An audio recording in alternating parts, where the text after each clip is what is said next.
Now I want to talk about your book. How did that happen? That other miracle. So, if you could just speak a little bit about that.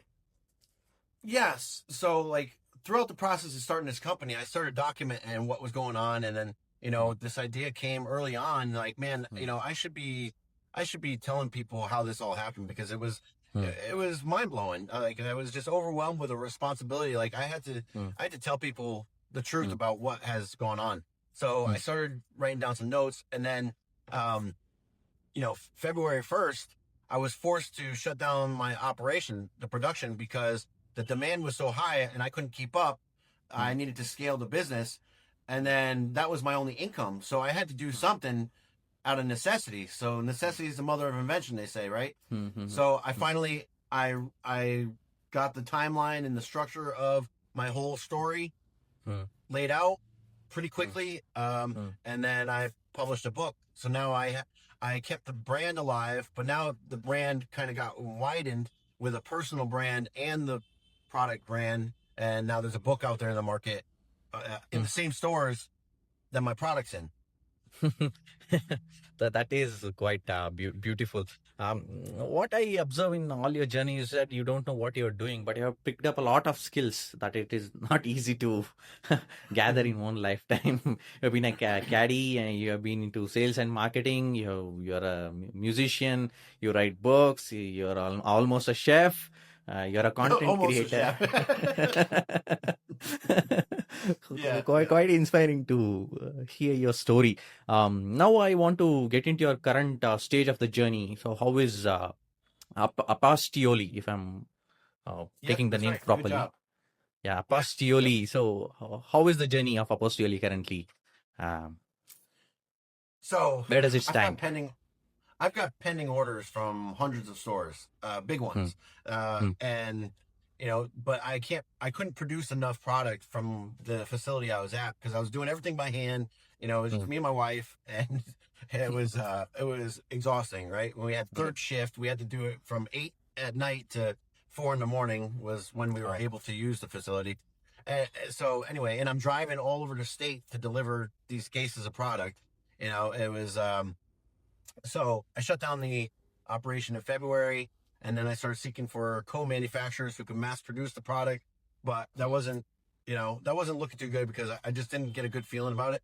So hmm, I started praying and thinking of another way to go, and that I landed on vertically integrating the business. So now hmm, I would get some land, grow the crops, hmm, harvest them, process them, and distribute them all on the same property. So everything was kept in house. hmm, hmm, But it was like that's like a $25 million project to get that hmm, done, which hmm, doesn't scare me. But in my mind, I was thinking like it could happen next week, right? All this hmm, demand, all these stores want this product. Why not? hmm, An hmm, investor would jump on this, and that didn't happen. So hmm, I was forced again to reconsider and hmm, start trying to look into co manufacturing again, and I did hmm, find one. So hmm, hmm, they have to do, they have to create samples or whatever that I have to approve. September 1st, I should have that first batch ready to go so that I could service the stores currently that have purchase orders filled out. I deliver those and then just keep scaling it that way hmm, hmm, until hmm, the farm gets funded. Once the farm gets funded, this all changes again. hmm, hmm, hmm. Hmm.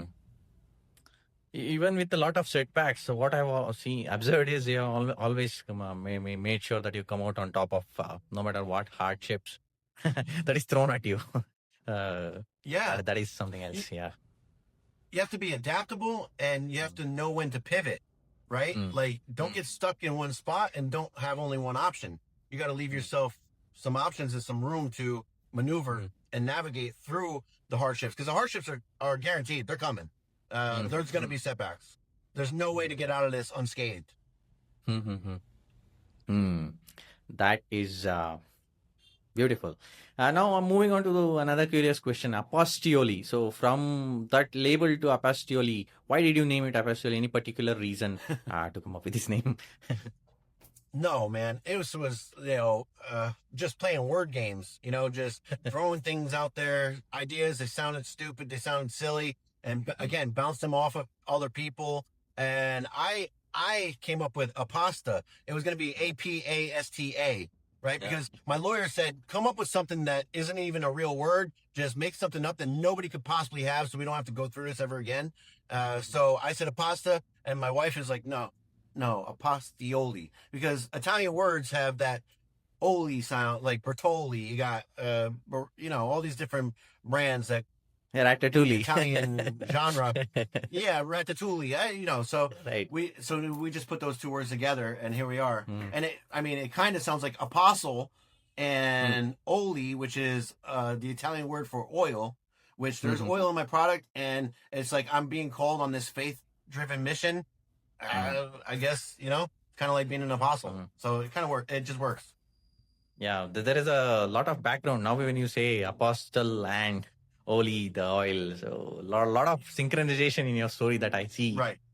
Which is Yes. quite refreshing.